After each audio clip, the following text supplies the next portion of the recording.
kanina, yung judge na nagbasa ng husga ng appeal chambers na binabasura ang interim release ni Tatay Digong na nagrereklamo kung anong epekto ng freeze ng Amerika sa lahat ng mga assets ng ICC, kasama na sa mga assets ng mga judges at prosecutor ng ICC. Abay, masalimuot pa lang nangyari sa kanila. Ang sabi ng judge na yan, wala siyang mabuksan na bank account miski sa Europa, wala siyang syempre credit card, at pati ang mga visa ay frozen.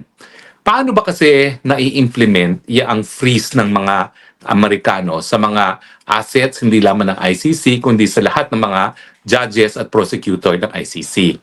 Well, alam niyo sa larangan ng international law, kontrobersyal itong unilateral sanctions na ini-impose ng iba't ibang bansa. No? Bakit siya kontrobersyal? Kasi nga, lahat ng mga batas ng isang bansa pwede lang mapatupad sa sarili mong teritoryo. Hindi dapat lalabas ang teritoryo mo. No? Pero itong ginagawa ng Amerika, unang-una niyang ginawang sanctions ay yung trading with Cuba. Bawal mag-trade sa Cuba. No? Tapos ngayon naman, ito nga, nagkaroon ng sanctions laban sa pondo ng ICC at sa lahat ng mga opisyales ng ICC, kasama na yung prosecutor at ang mga huwes. So, paano ba na-implement yan? Well, theoretically, dapat yan sa Amerika lang napapatupad. Pagdating sa ICC, wala naman sila mga account sa Amerika. Pwede bang walang epekto yan? Hindi rin. Kasi sa larangan ng banking, importante yung isang American na system na tinatawag na SWIFT. Yung SWIFT is an American electronic system na ginagamit natin para paglipat ng pondo. So kung ikaw ay magte-telegraphic transfer, SWIFT ang gagamitin mo. So ang unang-unang nawala sa sa ICC at sa mga judges at prosecutor ng ICC ay yung SWIFT. So hindi sila makatanggap ng pera from abroad. Now, hindi ko alam kung paano ngayon ang ginagawa ng ICC para makatanggap ng pondo sa kanyang operasyon, no? Nang walang SWIFT account.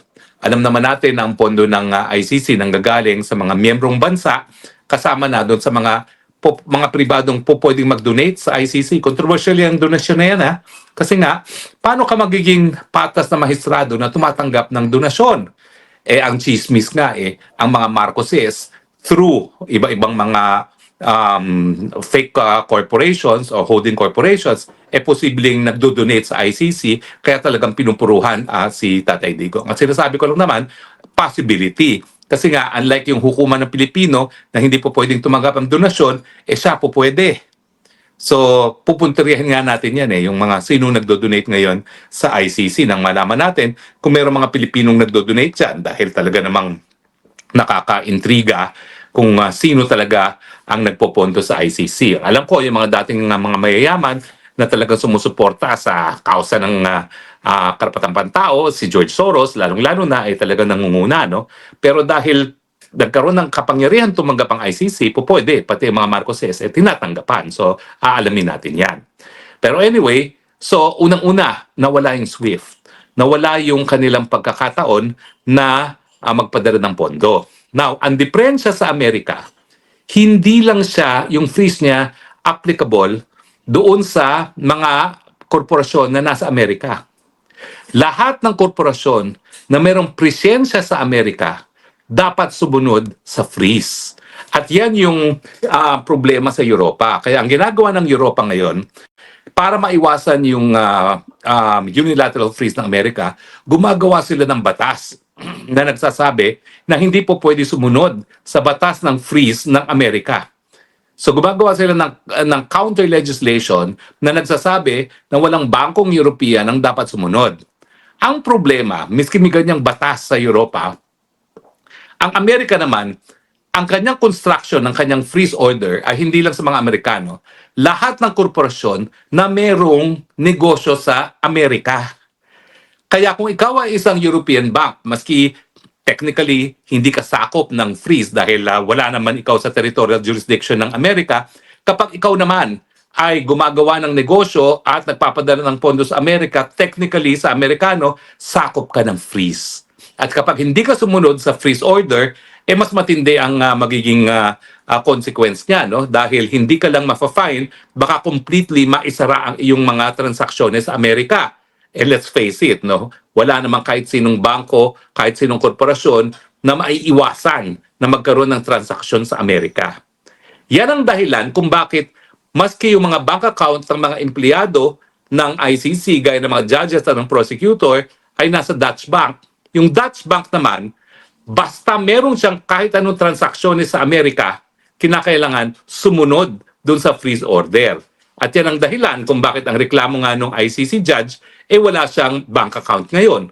Kasi miski European ang bank niyan, obviously, nagtatransact sa Amerika. Kasi sino ba naman hindi nakikipagtransaksyon sa Amerika ngayon, no, kung ikaw ay bangko. At dahil ayaw nila na maisarado ang kanilang operasyon sa Amerika, sinusunod na nila ngayon ang freeze order, ang sanctions laban sa ICC. Ganon din nga yung mga credit cards. Kasi ang mga credit cards naman, pwede kang Visa, Mastercard, pero parang franchise lang yan. Iba't ibang mga bangko nagsusuporta ng operasyon ng mga credit card companies. No? Pero dahil nga na-honor ang transaksyon ng isang credit card, hindi lang naman sa Europe kundi sa Amerika, at kung ayaw ng credit card company na hindi sila labas ng pondo para bayaran ng mga purchases sa Amerika, kinakailangan sumunod din yan sa freeze order ng Amerika. Now, alam mo, nagbibigay pag-asa yan kay Tatay Digong. Dahil sa tindi ng sanctions ng Amerika ngayon sa ICC, I think it is a matter of time na talagang makikripol ang operation ng ICC. Nagrereklamo na ngayon yung mga West na hindi sila nagkakaroon ng bank account, hindi sila makapagpadala ng pera sa kanilang home countries, pati mga visa nila at kanilang mga kaanak na re-revoke ng Amerika. Now, imagine yourself, ikaw isang foreign judge, nagtatrabaho ka sa Amerika, sa ICC, pero ang pamilya mo nandoon sa iyong home country, hindi ka makapagpadala ng pera, paano gagawin mo? Di ba? Sino ngayon ang gusto magtrabaho sa ICC kung hindi ka pwedeng magpadala ng pera sa iyong home country? At saka, ang nakakatawa dyan, maski sa Netherlands, may mga card companies naman na hindi naman naka-domicile sa Amerika, hindi ka rin bibigyan ng card company dahil natatakot sila. Dahil ikaw ay specified sa sanctions ng Amerika, pag binigyan kanila ng credit card, baka matigil ang operasyon nila sa Amerika. So ano ngayon ang buhay ng mga judges at prosecutors sa ICC? It's a cash society. So nakakatawa talaga yan kasi tumira ako dun sa, well, anyway, dito sa Europa, no? Paano ka magbabayad ng upa mo? Lahat yan ay electronic na, no? Sa Pilipinas, GCash. Dito may counterpart sila na lahat talaga halos ng transaksyon ay electronic. Walang ganyang facility ngayon ang mga judges at mga prosecutor at mga empleyado ng ICC. So talagang dapat sila mabuhay as cash.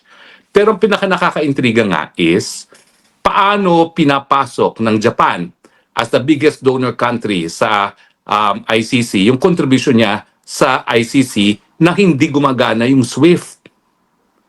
Ewan ko, siguro ginagawa nila cash. Siguro through the Embassy of Japan, pinapadala na cash at pinapapasok dito sa bank account sa Netherlands. Pero I think it's a matter of time na pati yung bangko ng ICC sa Netherlands titigil na servisan ng ICC kasi nga natatakot sila na kapag meron silang commercial transactions sa Amerika, pati yun pwedeng madali ng mga Amerikano sa freeze order. So, sa suma total, huwag tayo mawalan pag-asa. Alam ko, nabasura na with finality yung ating hiling na magkaroon ng interim release si Tatay Digong. Nabasura na ng trial chamber yung ating question sa jurisdiction ng hukuman, didesisyonan pa yan ng appeals chamber. At ang sabi ko nga sa inyo, minsan i-discuss ko yan dahil maganda naman yung sinumite ng kung sino man ang nagsulat nung appeals ni Tatay pagdating sa jurisdiction. At pangatlo, meron pa yung issue kung kaya ba niyang humarap sa isang paglilitis na didesisyonan pa lang ng pre-trial chamber at meron pang appeal yan. So meron pa tayong at least 2 pagkakataon para mapalaya si Tatay Digong. Yun nga yung sa appeal sa jurisdiction na kapag tayo ay nanaig dyan, ay uwi ng Pilipinas si Tatay Digong at saka yung unfit to stand trial na may possibility na mapalaya at mapauwi rin sa Pilipinas si Tatay Digong. Pero ang pangatlo pa is kapag tuluyang na-paralyze ng operation ng ICC. At sa tingin ko, doon sa kinuwento ng appeals chamber judge ng ICC na napakahirap ng buhay nila, na ang ICC ay frozen ang kanilang finances, binibilang na lang natin ng araw bago sumuko ang ICC at sabihin hindi na namin kaya. Dahil importante talaga ang banking system, no? Now, sa totoo lang, hindi ko talaga alam kung paano nabubuhay yung mga maestrado ngayon at mga prosecutors. Dahil ako, miski ako is asylum seeker, kahit pa paano meron akong access to the banking system, no? Binibigyan talaga kami ng karapatan na magbukas ng bank account. Dahil kung wala kang bank account, wala ka talagang buhay dito sa Europa. They are moving towards a cashless society na pati sa bus hindi ka talaga makakasakay na kahit anong bus, kahit anong sinong tren kung wala kang credit card na itatap, no? Everything is electronic. So sa tingin ko nga, ang isa pang pangatlo na posibilidad dahil nga sa sanctions ng Amerika tuluyan na magsasara ang ICC dahil hindi nila masusustain ang operations na on a cash basis kung meron pa silang matatanggap na cash. Kasi yung mga kontribusyon ng mga member countries hindi makakapasok dahil hindi yan makakadaan sa SWIFT system nga, no, na still American-owned. Ang nakakatawa nga doon sa sabi ng judge, pati ba naman computer program, wala sila. Dahil ang computer program, Google. So ang ginagamit nila, pati sa email, is Proton, hindi na Google. At napakahirap talaga ng buhay nila.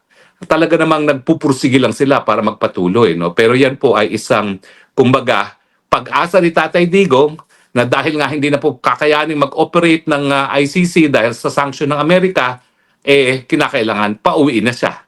Dahil kung hindi naman siya talaga mahahatulan at hindi na po pwedeng gumana ang hukuman, syempre, labag naman sa karapatang pantao na patuloy siyang ikulong. Kaya nga po, sinasabi ko, at kami naman na wala na kami ginawa dito kay Tatay Digong, kundi dasal, at nagagalak naman ako na iba pang mga Pilipino ay sumunod sa aming yapak at nagdadasal na lamang, pagpatuloy po natin ang pagdasal. Dahil we do not know. God works in mysterious ways. Merong dahilan kung bakit siguro pinayagan ni Panginoon na makidnap si Tatay Digong dito sa Hague. Pero sa aking pananaw, siguro ang dahilan dyan para nga magkaisa ang taong bayan para yung mga nagdududa pa kung tama ba na magpatuloy pa sa pwesto ang Marcos administration, talagang magising sa katotohanan na malaking pagkatraidor sa pagiging Pilipino at sa soberenya ng Pilipino ang ginawang pagkikidnap kay Tatay Digong dyan papunta dito sa Hague. Kaya ang aking sinasabi, God has a purpose. Perhaps it is to unify us at tayo naman talaga ay nagkaisa na para ipakita na taksil talaga sa sambayan ng Pilipino ang mga Marcoses at yung kanilang mga aliado na nanghidnap kay Tatay Digong at siguro para nga mapabilis pa ang pagiging presidente ni VP Sara.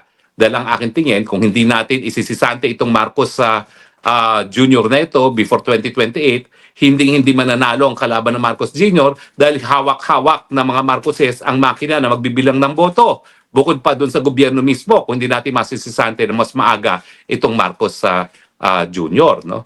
At yung pagsisisante naman, karapatan natin yan. Huwag kayong matakot. Hindi po yan incitement to sedition. Ang pagsisisante, dahil ang isang presidente ay hindi na kayang katungkulan, ayan po ay talagang tunay sakop ng kapangyarihan ng taong bayan bilang tunay na soberenya sa isang bansa gaya ng Pilipinas. So mga kaibigan, meron pa tayong mga pag-asa na talaga mapauwi si Tatay Digong. Number 1, desisyon ng Appeals Chamber na wala ng jurisdiction ang ICC dahil nagsimula ang preliminary investigation na hindi na tayo miyembro ng ICC. Yan ang pinakamalakas. Pangalawa, mananaig tayo sa pre-trial chamber na wala na sa tamang pag-iisip ang Tatay Digong para tumayo sa isang paglilitis.